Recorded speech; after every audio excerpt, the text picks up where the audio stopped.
الایان tour and travels Tral Kashmir کی جانب سے عمرہ پر جانے والے مرد و خواتین کے لیے ایک تربیتی اور جانکاری پروگرام کا اہتمام کیا گیا۔ تقریب میں شرکاء کو عمرے سے متعلق بہتر انداز میں جانکاری فراہم کی گئی۔ یہاں یہ بات قابل ذکر ہے کہ الایان ٹریول ایجنسی گزشتہ کئی سال سے ترال علاقے میں اپنے فرائض انجام دے رہی ہے۔ ایجنسی کے سربراہ گلزار احمد خان نے آج کے پروگرام کے حوالے سے کیا کہا، یہ دیکھتے ہیں۔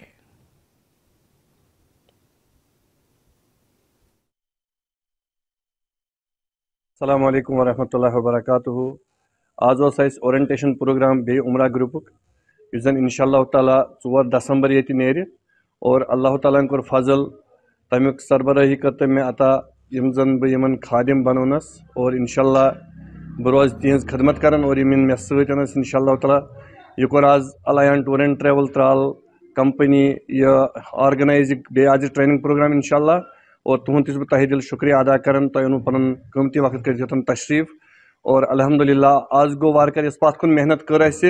تم کوئی پھل درو، اور الحمدللہ یم تور حاج صاحبان پات کن آئے تم آئی انشاء اللہ تعالیٰ خوش، اور تم کر محنت تم سوز آز یم یور، اور آز نیر انشاء اللہ تعالیٰ 52 نفرن ہند قافلہ یہ پہ ترال پہ۔ اور بہت باقین تام بی پیغام یژھان یہ واتن کہ اگر انشاء اللہ تعالیٰ بیت کنس گھن بکنگ بالکل جاری تو ساری، اور تم کرن آفسس پہ رجوع انشاء اللہ تتہ حضرتن تمن سی کرن رجوع سانس آفس بائیس ست، اور انشاء اللہ تم روزن بکنگ جاری تھیت اور انشاء اللہ بہ روز پانے یمن رہبری کر بہ روز یمن ست پریت انشاء اللہ وز گھن کوشش کر پانے ست گھنچ اور اللہ تعالیٰ کرن سورے قبول۔ السلام علیکم ورحمۃ اللہ وبرکاتہ۔